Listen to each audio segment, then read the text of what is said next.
ओम शांति। आज क्या प्रातः क्लास है? 1968 2 पेज के मध्याह्न में बात चल रही थी।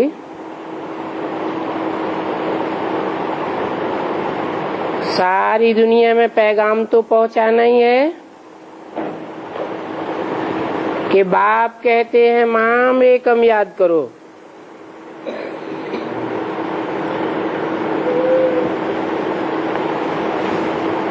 कहने वाला बाप है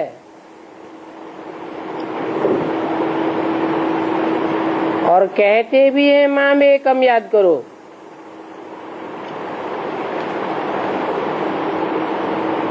तो तुम्हारे सारे पाप कट जाएंगे।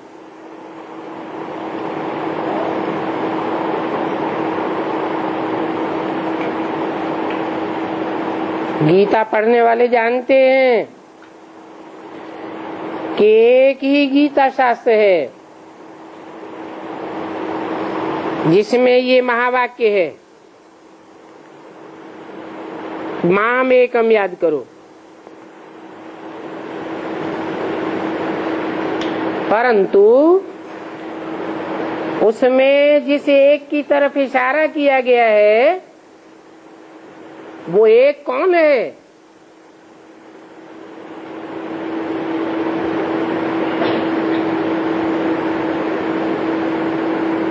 गीता में कौन है जिसकी तरफ इशारा किया गया माम एकम याद करो? अरे गीता का भगवान किसको मानते हैं? कृष्ण को मानते हैं। कृष्ण भगवान वाच लिख दिया है, फिर याद किसको करें?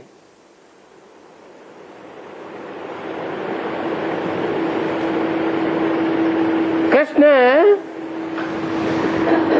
उर्फ ब्रह्मा का तो कोई भी निराकारी स्टेज का चित्र नहीं मिलता, और भगवान तो निराकार को कहा जाता है।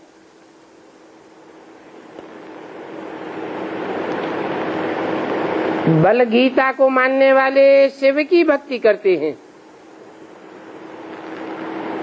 परंतु यथार्थ ज्ञान नहीं है शिव का जो श्रीमत पर चले। इस समय तुमको मिलती है श्रेष्ठ से श्रेष्ठ ईश्वरीय मत,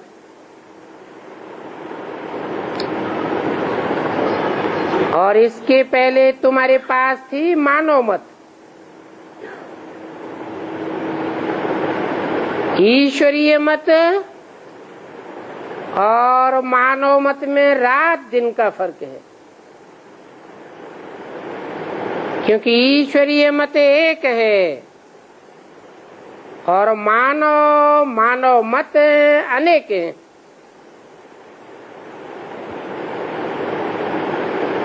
मानव मत कहती है ईश्वर सर्वव्यापी है,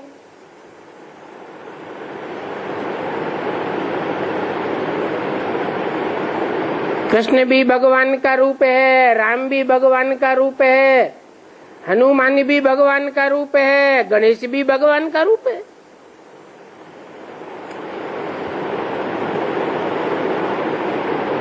ईश्वर की मत कहती है कि नहीं, बाप कहते हैं मैं आया हुआ हूँ स्वर्ग की स्थापना करने,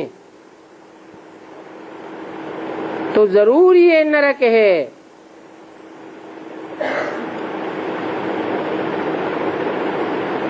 यहाँ पर 5 विकार सब में प्रवेश है।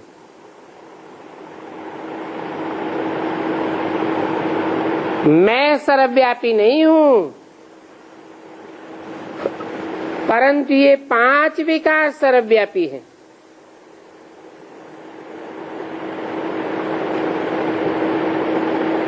दुनिया जब ऐसी विकारी होती है कि विकार सर्वव्यापी हो जाते हैं, तब ही तो मैं आता हूं निर्विकारी बनाने।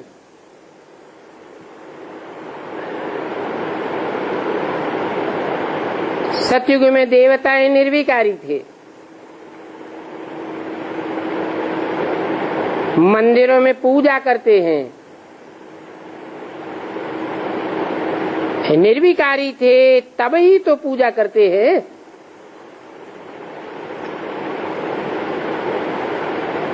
विकारी की पूजा कौन करेगा?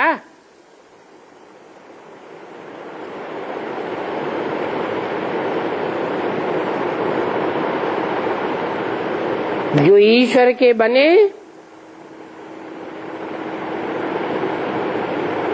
अथवा जिनके पास ईश्वर है, उनके पास तो विकार हो नहीं सकते। भक्ति मार्ग में कहते भी हैं, जहाँ बाप है वहाँ पाप नहीं, और जहाँ पाप है वहाँ बाप नहीं।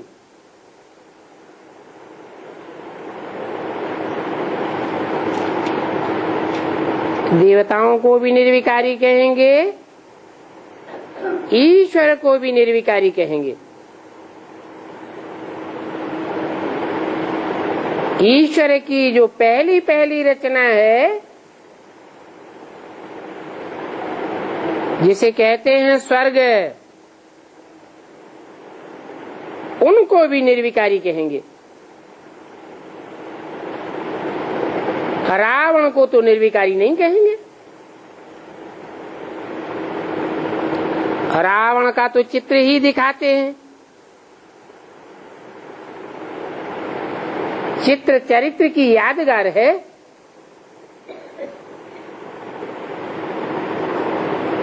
दस सिर दिखाए हुए हैं, तो 10 प्रकार की मतों वाला है।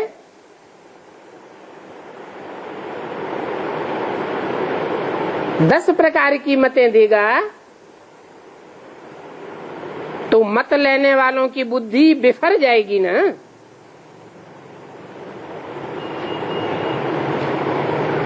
बुद्धि भटकेगी ना। बुद्धि भटकेगी तो फिर रोना डकराना होता है। इसीलिए उसे रावण कहा जाता है। अब यह कलयुगी रावण राज्य, सतयुग में है राम राज्य। वहां कोई भी विकार नहीं होता। भक्ति मार्ग में हर साल रावण को जलाते रहते हैं, परंतु जलाने का मतलब तो कोई भी नहीं जानते हैं।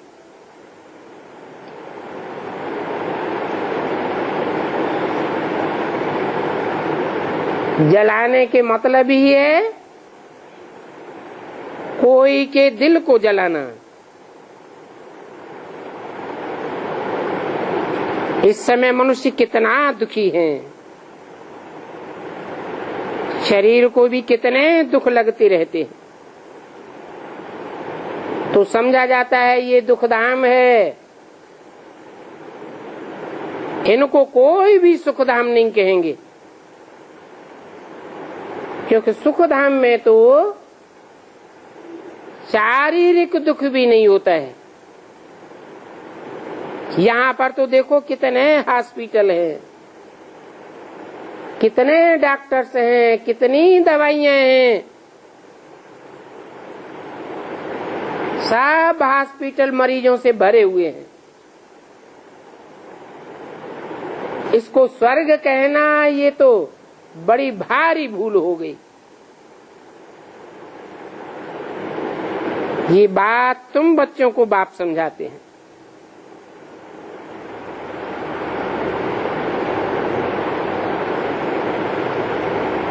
और कोई की बुद्धि में ये बात नहीं है कि वहां स्वर्ग में हॉस्पिटल डॉक्टर आदि नहीं होते हैं।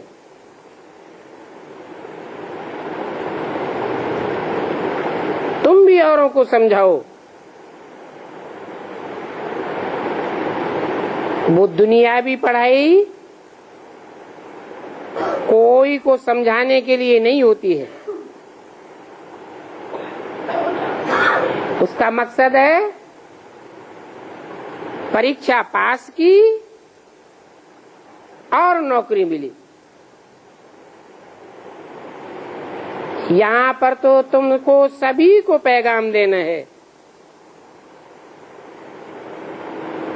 ये पैगाम देने वाला कोई एक बाप थोड़ी ही है।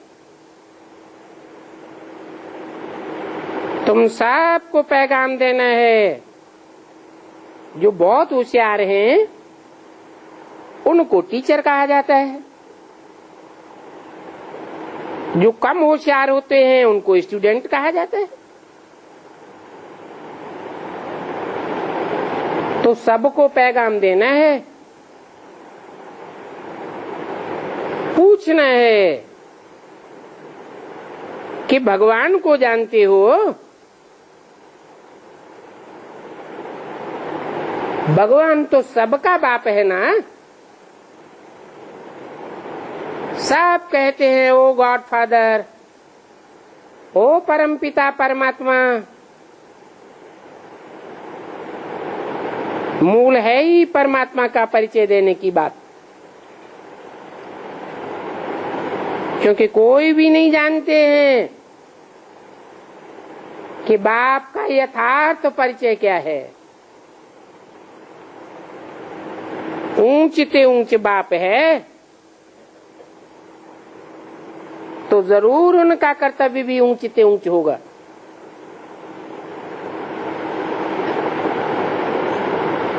और वो कर्तव्य उन्होंने इसे दुनिया में ही आकर के किया होगा। जो ऊंचते ऊंच काम करते हैं उनका नाम भी बहुत ऊंचते ऊंच होता है। सारी दुनिया में हर धर्म वालों के बीच भगवान का नाम तो बहुत बाला है।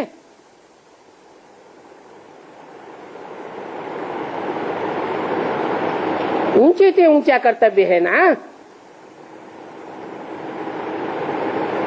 क्योंकि सारी दुनिया तो नंबरवार है पतित बनाने वाली। एक बाप है सारी दुनिया को पावन बनाने वाला।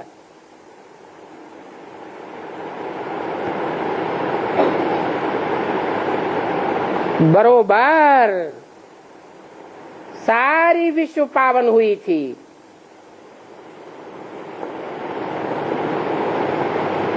और नई दुनिया में जरूर भारत ही था।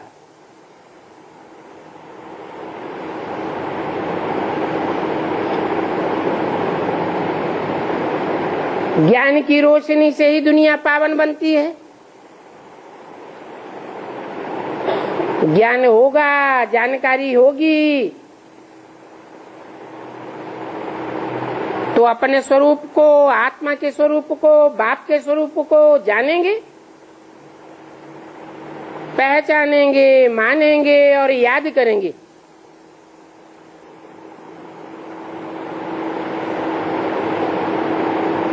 वो ज्ञान का सागर है।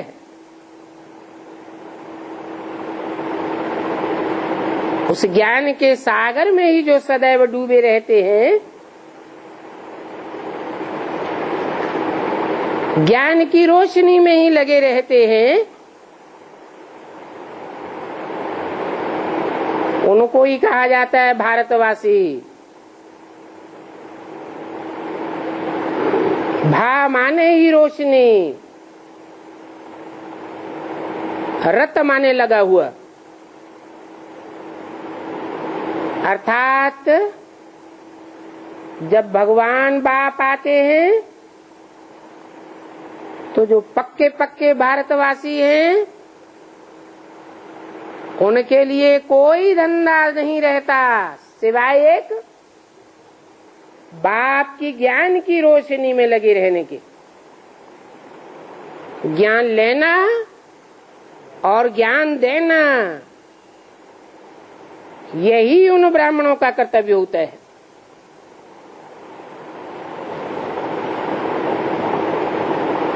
और कोई धर्म वाला, धर्मखंड वाला तो नहीं कहेंगे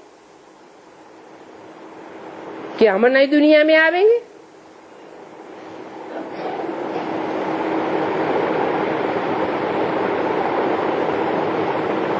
सिर्फ भारतवासी ही है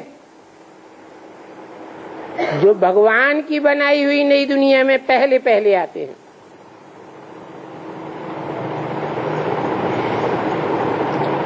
और धर्म वाले तो समझते हैं कि हमारे से भी आगे कोई और हैं जो हो करके गए हैं।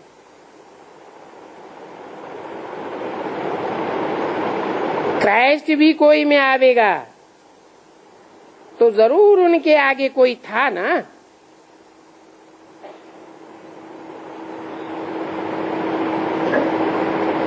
नाम देते हैं जीसस, तो क्राइस्ट से पहले जीसस हुआ ना।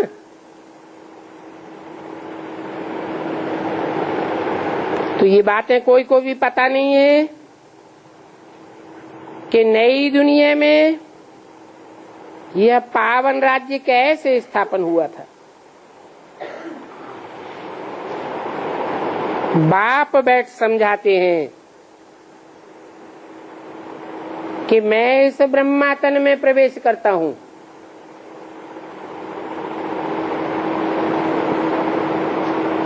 ये भी कोई मानते नहीं है कि इस ब्रह्मा के तन में आते हैं।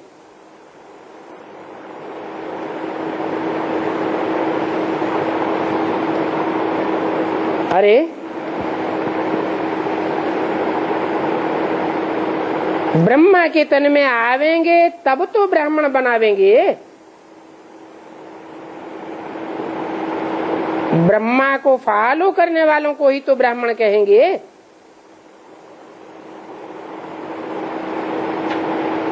ब्रह्मा मुख वंशावली को ही तो ब्राह्मण कहेंगे।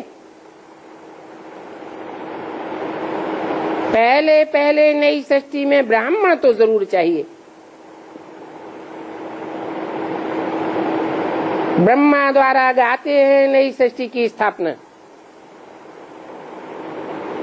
नहीं तो ब्राह्मण कहाँ से आवेंगे? जरूर ब्रह्मा से ही आवेंगे। अच्छा, ब्रह्मा से ब्राह्मणों की पैदाइश हुई,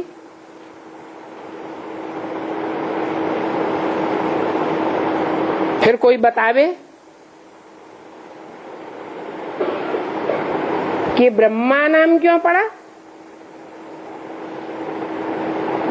जैसा काम वैसे नाम शास्त्रों में दिए हुए हैं।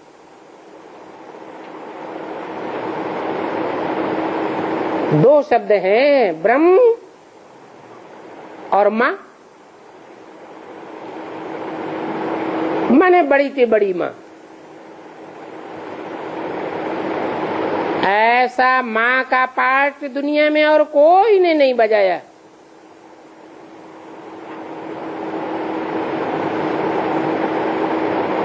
अब बड़ी माँ है तो बाप भी तो चाहिए ना। कोई नहीं बतावेगा कि ब्रह्मा का बाप कौन। क्यों? वो तथाकथित बीके वाले नहीं जानते हैं।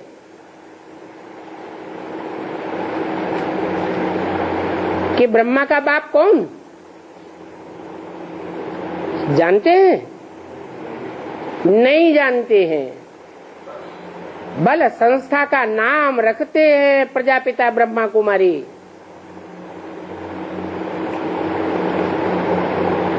वो भी मजबूरी में बाप के डायरेक्शन के आधार पर प्रजापिता नाम बाद में ऐड करते हैं, परंतु फिर भी नहीं जानते कि ब्रह्मा का बाप कौन था। कोई बता ही नहीं सकेंगे। हाँ, ब्रह्मा तो गाया हुआ है।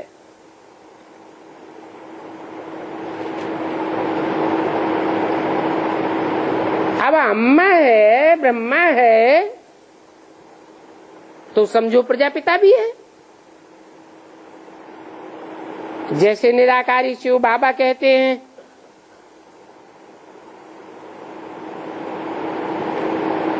उनका बाप बताओ।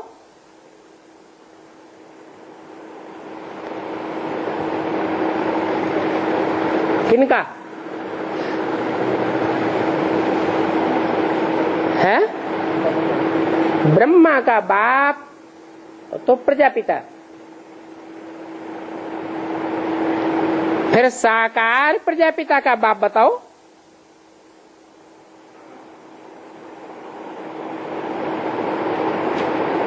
नहीं है?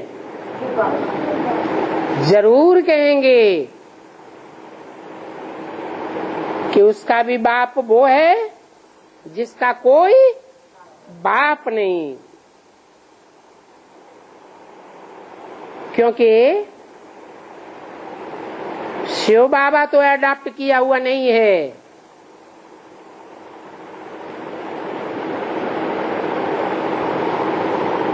यह तो अडॉप्ट किया हुआ है। कौन कौन अडॉप्ट किया हुआ है? ब्रह्मा। कहेंगे कि इनको तो शिव बाबा ने अडॉप्ट किया है। किनको? ब्रह्मा को।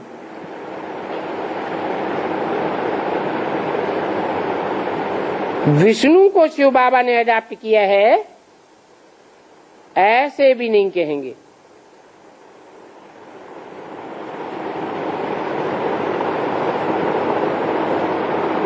क्योंकि ये तो तुम ही जानते हो कि ब्रह्मा ही सो फिर विष्णु बनते हैं।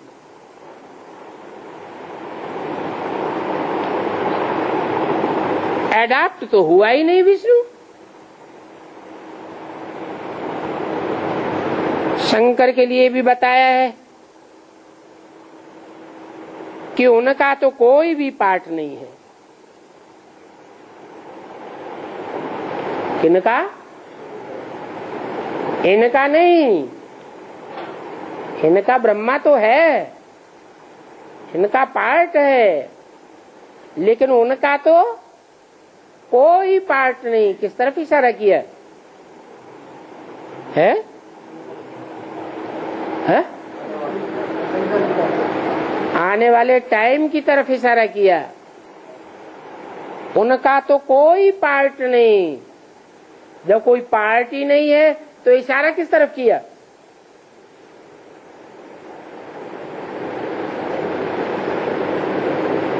इससे साबित होता है कि शंकर तो है, लेकिन इंद्रियों के द्वारा कोई उनका पार्ट नहीं होता है।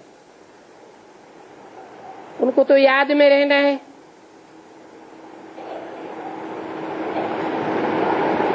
फिर कहते हैं ब्रह्मा सो विष्णु, विष्णु सो ब्रह्मा।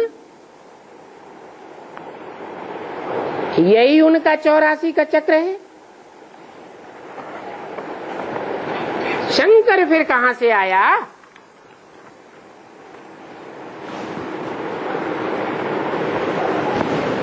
उनकी रचना कहां है?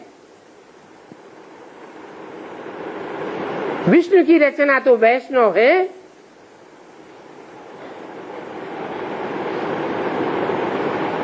ब्रह्मा की रचना भी होती है ब्राह्मण संप्रदाय।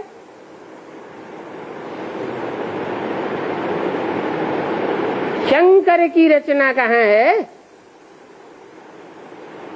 हाँ, बाप की तो रचना है।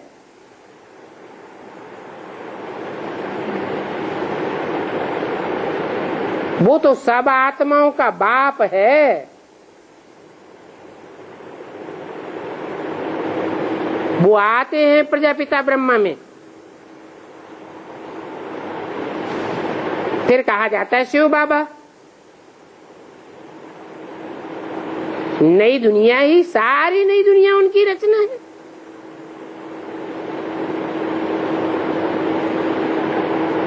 फिर कहेंगे सारी दुनिया ब्रह्मा की भी रचना है।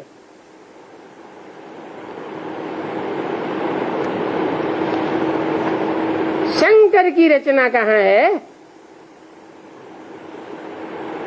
शंकर से मनुष्यों की दुनिया नहीं रची जाती है।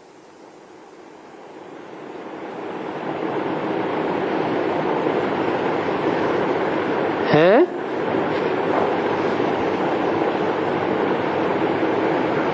शंकर से मनुष्यों की दुनिया नहीं रची जाती है, है?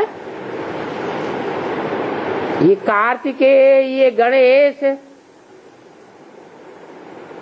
इनको शंकर का नाम रूप नहीं होता है? होता है या नहीं होता है? है? कोई ऐसे मनुष्य देखे जो जानवर के मुख वाले हों? कोई ऐसे मनुष्य देखे जो 6 मुख वाले हों? फिर कैसे किया?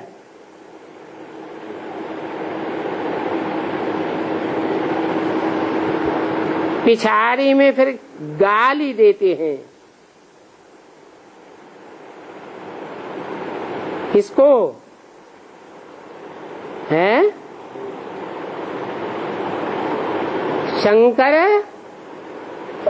पार्वती पिछाड़ी फेदा हुआ, फिर बिच्छू टिंडन पैदा हुए।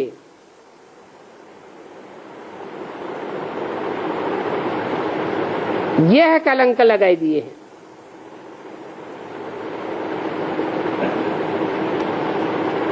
क्या बिच्छू टिंडन पैदा हुए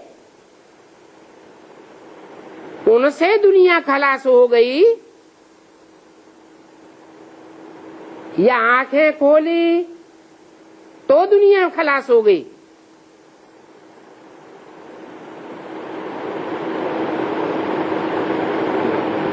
दोनों बातें बताते हैं। जैसे और अनेक बातें बनाई हैं, वैसे ये भी बातें बैठ बनाई हैं।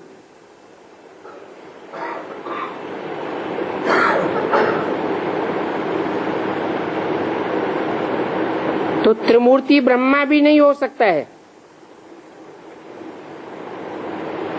हाँ, ये कहेंगे ब्रह्मा सो विष्णु, विष्णु सो ब्रह्मा, तो 2 मूर्ति हो गया। कौन? ब्रह्मा।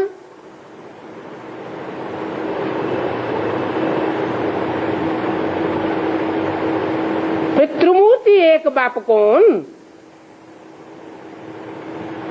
कहते हैं त्रिमूर्ति शिव बाप।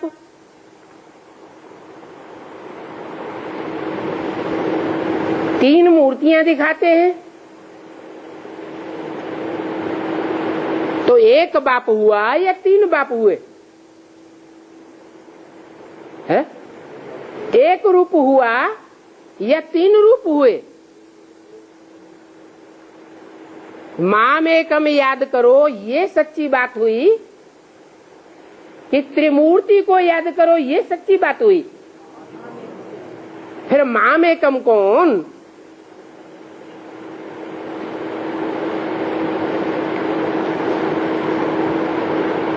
कौन हुआ माम एकम? अरे तीनों मूर्तियों में ऐसी मूर्ति कौन सी है जिसमें तीनों ही कार्य का कार्यरत हो? है? ब्रह्मा सो विष्णु भी हो, शिव बाप भी हो,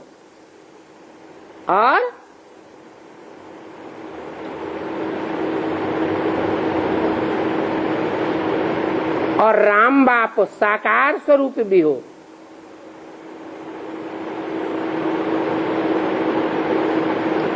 तो ये बातें सिवाय बाप के कोई नहीं समझा सकते।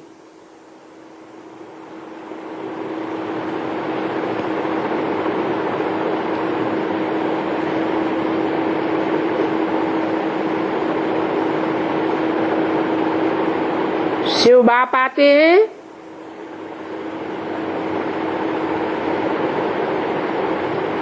तो ब्राह्मणों को ब्राह्मण सो क्या बनाते हैं? देवता बनाते हैं। कि पशु पक्षी बिच्छू टिंडन बनाते हैं, देवता बनाते हैं। पहले ब्राह्मण मनुष्य बनाते हैं। मनन चिंतन मंथन करने वाले को मनुष्य कहा जाता है। ब्राह्मण पवित्रता का पुरुषार्थ करते हैं तो देवता कहे जाते हैं। तो ये रचना तो शिव बाप निराकार की है, जो सदैव स्वस्थिति में स्थित रहता है। फिर ये बिच्छू चिन्हन कहां से आए? है?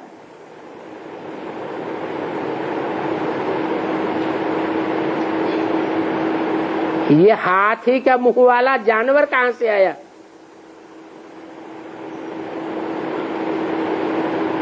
ये बिच्छू टिंडन और जानवरों की रचना कौन करता है? अरे कोई तो करता होगा। कौन करता है?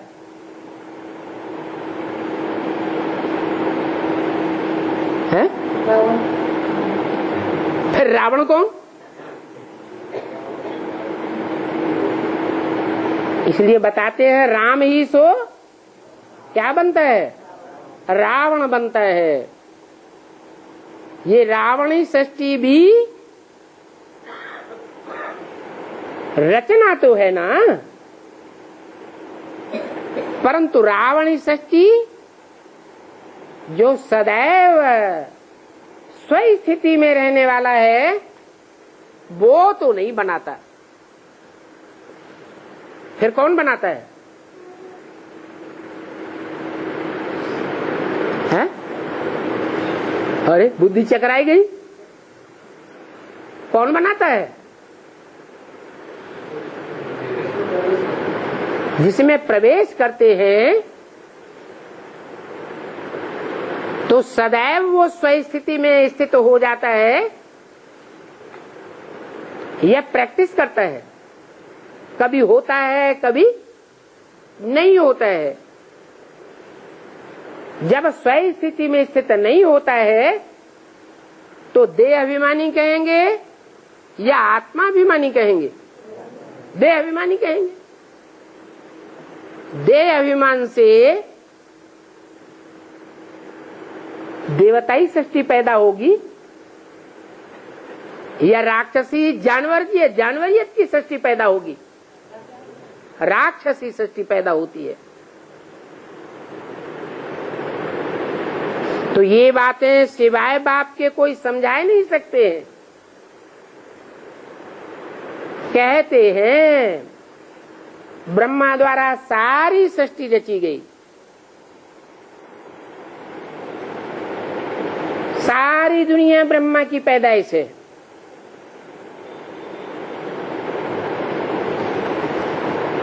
तो देखो बाप आकर के समझाते हैं, फिर भी बच्चे बार बार भूल जाते हैं। और भूल जाने का रिजल्ट क्या होता है? हैं? क्या रिजल्ट होता है? भूल जाने का रिजल्ट ये होता है कि निराकार और साकार में भेद नहीं पैदा कर पाते।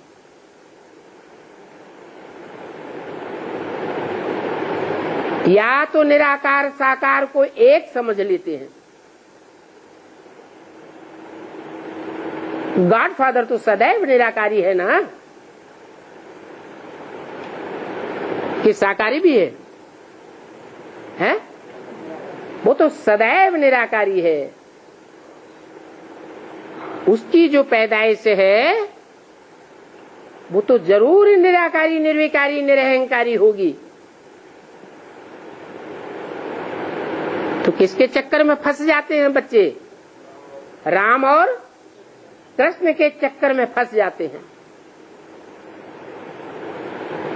भक्ति मार्ग में फिर गाते भी हैं। क्या गाते हैं? राम के भक्त रहीम के बंदे हैं सब आंखों के अंधे। बाप आकर आंखें देते भी हैं, फिर भी भूल जाते हैं और बार बार भूल जाते हैं।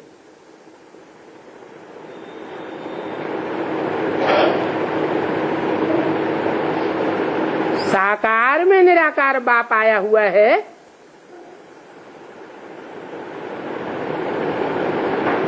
तो कर्तव्य सारा किसका है? दो आत्माएं हैं, एक है निराकार और एक है साकार।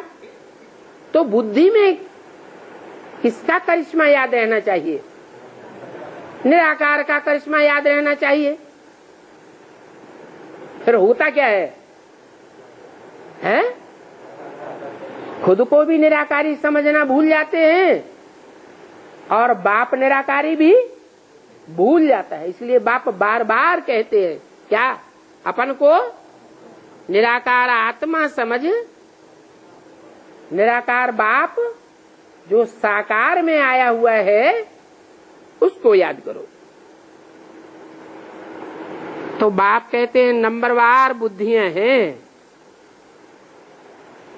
कोई कम भूलते हैं और कोई ज्यादा भूलते हैं। जितनी बुद्धि उतनी ही टीचर की पढ़ाई धारण कर सकते हैं। है तो ये बेहद की पढ़ाई,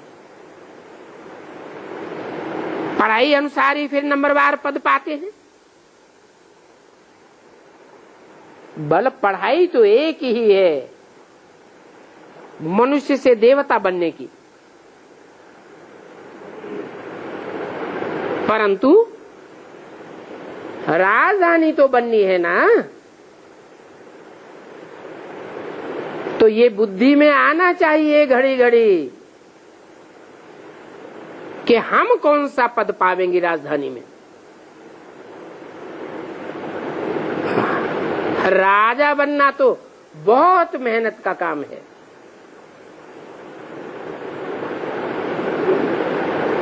राजाओं के पास तो फिर दास दासियां भी चाहिए।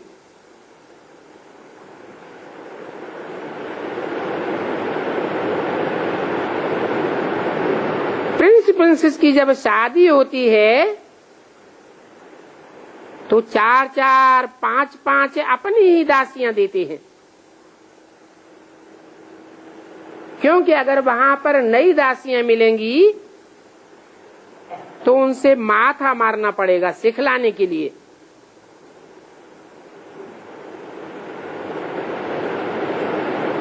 इसलिए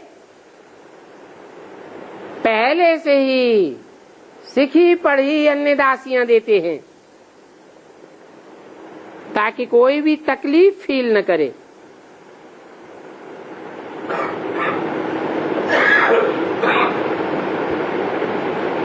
अब ये तकलीफ आदि फील करना सतयुग त्रेता की बातें हैं क्या? है? कहाँ की बातें हैं?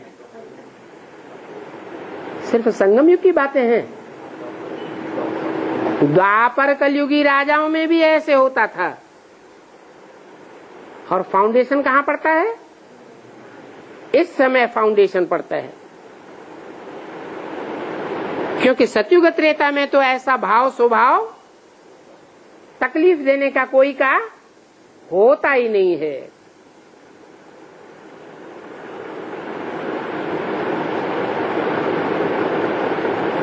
ये दासियां ही अगड़म बगड़म करने वाली होती है।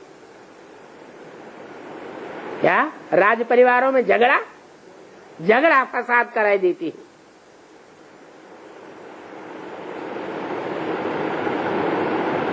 अणबण वाली दास दासियां होंगे तो लड़ती लड़ाती रहेंगी। यहां भी देखने में आवेगा कि नहीं आवेगा? हैं? यहां भी देखने में आवेगा। बाप के बच्चे तो बनते हैं, सरेंडर तो होते हैं, फिर आपस में लड़ते झगड़ते रहते हैं, जैसे कि सहनशीलता धारण करनी ही नहीं है। ये बातें वहां सतयुग में नहीं होती हैं।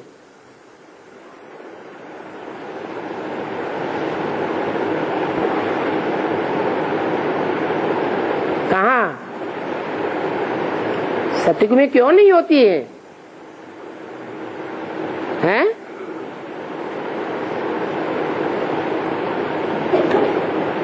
घिसी पिटी वहां दासियां नहीं मिलती हैं। नहीं तो सतयुग में भी ऐसा ही होना चाहिए।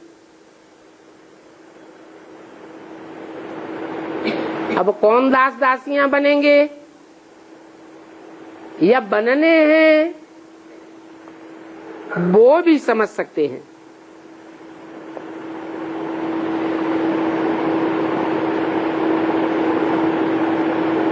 ज्ञान से घिसे पिटे नंबरवार पुरुषार्थ अनुसार मिलते होंगे। तो ऐसा तो नहीं पढ़ना चाहिए जो कि जन्म जन्मांतर दास दासी बनना पड़े। पुरुषार्थ करना है ऊंच बनने का।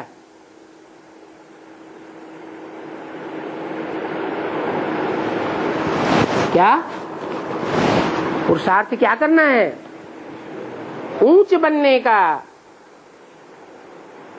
तो सदैव किसको याद करना चाहिए? ऊंचते ऊंच कौन है? एक बाप ऊंचते ऊंचे हैं तो दो बेहद के बाप, लेकिन सदैव ऊंचते ऊंच एक ही है। दूसरा जो बेहद का मनुष्य सृष्टि का बाप है वो सदैव ऊंचे ही ऊंचे बनता है कि और भी कोई गायन है उसका? है राम राजा राम प्रजा, ये किसका गायन है? हैं? राम का गायन है। वो राजा भी बनता है, महाराजा भी बनता है, तो फिर प्रजा वर्ग में चांडाल भी बन पड़ता है। नीच से नीच पद है चांडाल का। तो किसकी याद बुद्धि में रहनी चाहिए? है ऊंच ते ऊंच बाप बुद्धि में याद रहना चाहिए। ऊंच बनने का पुरुषार्थ करना है ना। तो सच्ची सच्ची शांति एक बाप को याद करने में ही है। जरा भी बुद्धि इधर उधर गई है बड़ी मुसीबत है। एक ही भ्रकुटी, उसमें तीन आत्माएं बैठी हुई है। बुद्धि थोड़ी तिरक सकती है कि नहीं तिरक सकती है, लेकिन एक को ही याद करना है।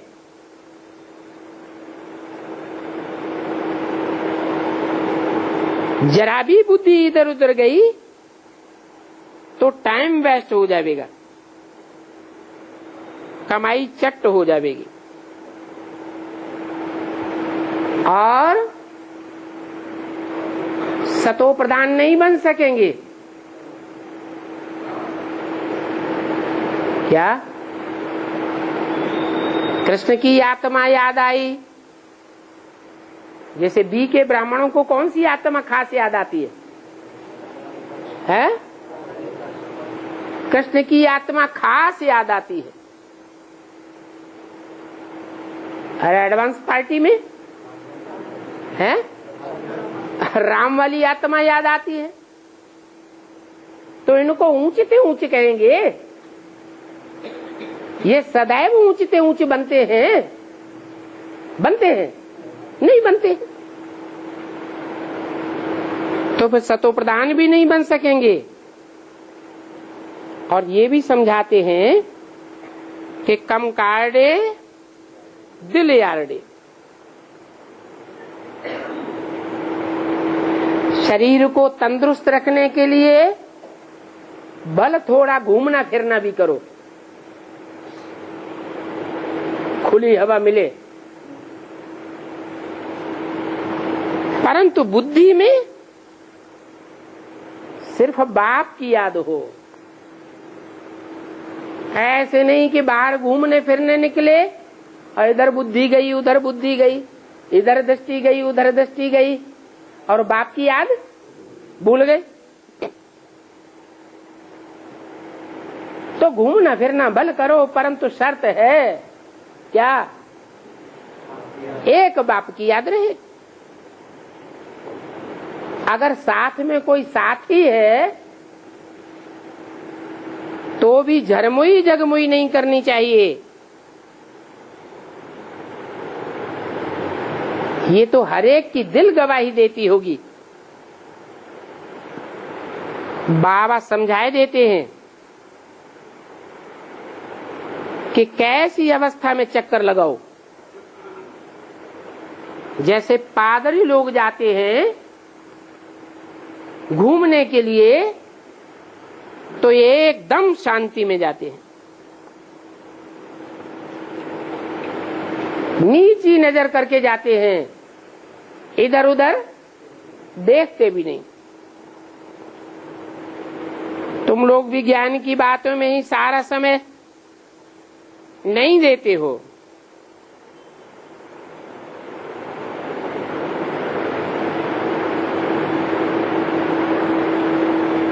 फिर अपनी जवान को शांति में रखने के लिए एक शिव बाबा की याद में रेस करते रहो। जैसे खाने के समय भी बाबा कहते हैं याद में बैठकर खाओ। रात में अपना चार्ट देखो, बाबा तो अपना बतलाते हैं कि खाने के समय भी एक दो गिट्टी खाता हूं, फिर भूल जाता हूं। कोशिश तो करता हूं पूरा ही समय याद में रहने की। किसकी बात बताई? जो ऊंचे से ऊंचे हीरोइन का पार्ट बजाने वाली आत्मा, कृष्ण वाली आत्मा, उसका ही जब ये हाल बताया क्या कि खाते समय एक दो गिट्टी खाई और फिर भूल जाता हूं। ये एक इंद्रिय की बात है या सभी इंद्रियों की बात है? ये उनके एक इंद्रिय का मिसाल दिया या सभी इंद्रियों के भोग का मिसाल दिया है?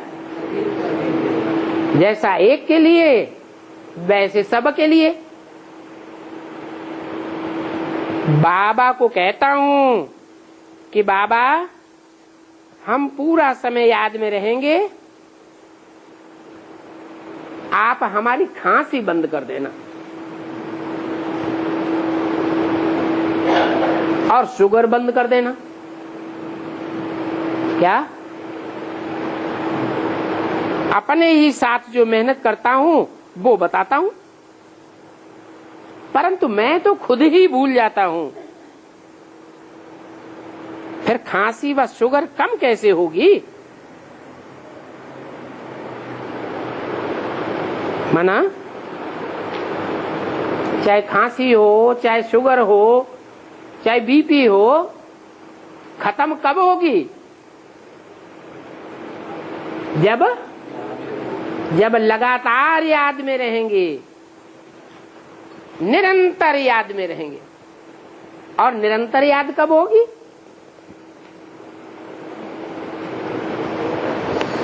अरे ब्रह्मा की याद में या ब्रह्मा को फॉलो करने वालों की याद में और तुम ब्राह्मण बच्चों की याद में क्या फर्क है?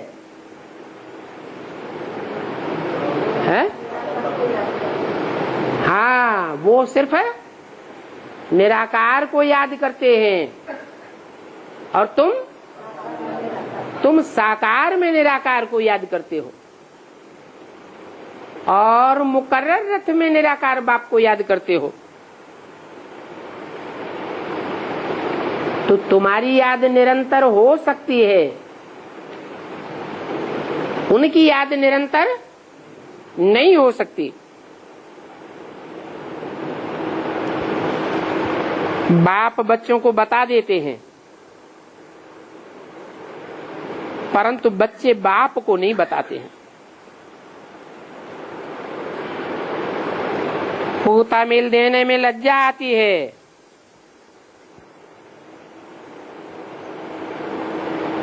चाहे झाड़ू लगाऊं, चाहे खाना पकाऊं, तो भी शिव बाबा की याद में रहकर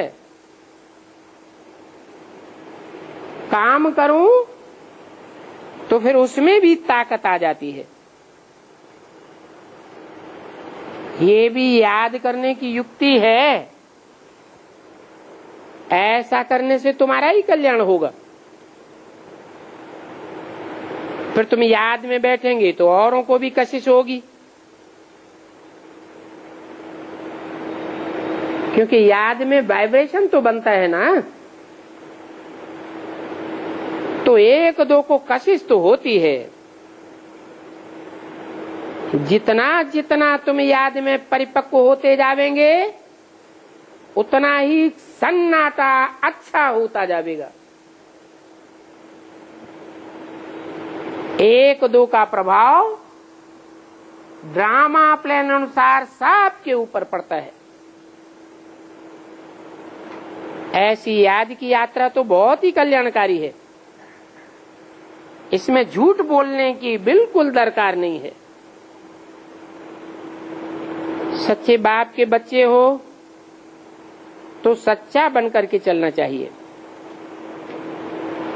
बच्चों को तो यज्ञ से सब कुछ मिलता है, विश्व की बादशाही मिलती है। फिर हवस करके 10-20 साड़ियां आदि क्यों इकट्ठी करते हो?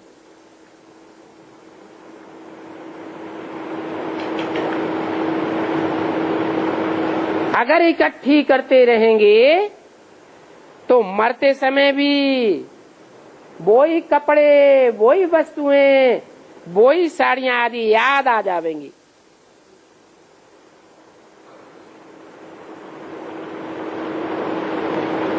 इसलिए उनका मिसाल भी देते हैं कि स्त्री ने कहा था ये लाठी भी छोड़ो, नहीं तो वो भी याद आवेगी। कुछ भी नहीं रहना चाहिए, नहीं तो अपने लिए ही मुसीबत पाल लेते हो। बाप के पास बैठे हो, बाप के पास आने पर वो लिखने पर बाबा का बाबा करेक्शन कर देंगे, परंतु झूठ बोलने से 100 गुना पाप चढ़ जाएगा। शिव बाबा का तो भंडारा सदैव भरा पूरा रहता है, तो जास्ती रखने की क्या दरकार है? हाँ, बस नहीं होना चाहिए।